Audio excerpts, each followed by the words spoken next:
first ladies of the church, but we do community outside the walls of the church. And with that, you know, we've had belt drives. One of the particular schools wanted to, the children to have belts, you know, to cut down on the sagging and that. So we participated with that. Of course, we used one of the churches as one of the focal points in bringing the belts in, but it was for an outside ministry outside of the church. So those are some of the things. The diaper drive, we did that, and like I said, that was for one of the senior parent facilities that we, you know, facilitated that with. So a lot of the work we are first ladies of the church, but we do our work and our ministry outside of the walls of the church. And is that the way you design this organization? Is that what we're saying here, Ms. Duke? Absolutely, absolutely. When I called First Lady Russell, I was telling her what God had just kind of given me, and what was interesting about that is each lady that I called, and we have 7 board members, and currently we have 26 active women that have been supportive of this ministry. And I said, you know, there's so much that needs to be done, and a lot of the small churches seem to duplicate services, and we're saying there's a lot that needs to be done, but we can work this out by coming together and doing this. And so as of August of this year, we would have been in operation for a year. We're 501c3, tax exempt, and we have an awesome opportunity to have a food drive. We are partnering now with the Second Harvest Food Bank, and so it gives us an opportunity to provide food to those that are in need within our community. So there's so much that we want to do. We know that we can't do it by ourselves, which is why we have agreed to collectively come together so that we can continue to serve in our community.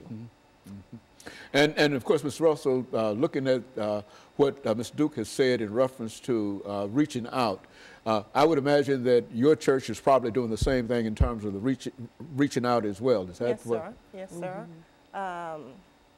I'm trying to, well, yeah, we do several things, but I was trying to think in particular, we have a bin where we're doing, like, you know, the clothes to turn into for the homeless or whatever.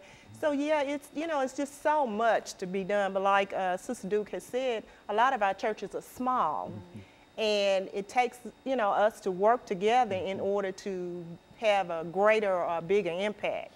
So we have decided to do that, and it has really been very, you know, beneficial. So this organization is having a real, can have a greater impact in terms of helping to alleviate some of the suffering and homelessness and some of those other issues that we generally have within our community. Is that what we're saying? Well, absolutely, Dr. Haney. For example, she made mention of it. They did a program, or outreach, I guess you would call it, program, a fundraising program for a local ministry around here, a local program here called Renewal House.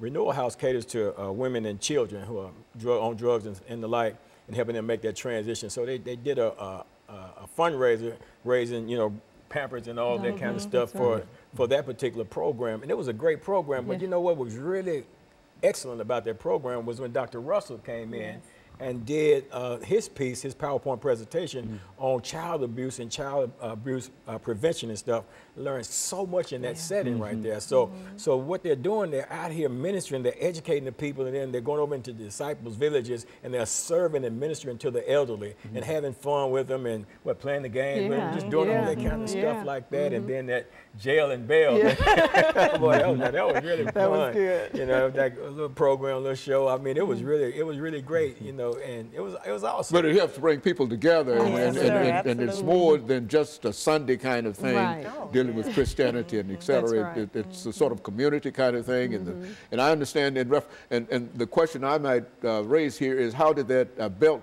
drive go? You see, because you know, it was extremely well. We understood that it was a school that, you know, they require uniforms. Well, belts are a part of the uniform, but in some communities, that's one of those things that we take for granted. You know, the children they were in high-risk areas, and they needed belts. So the First Ladies came together, and we collected belts, and then we provided them to one of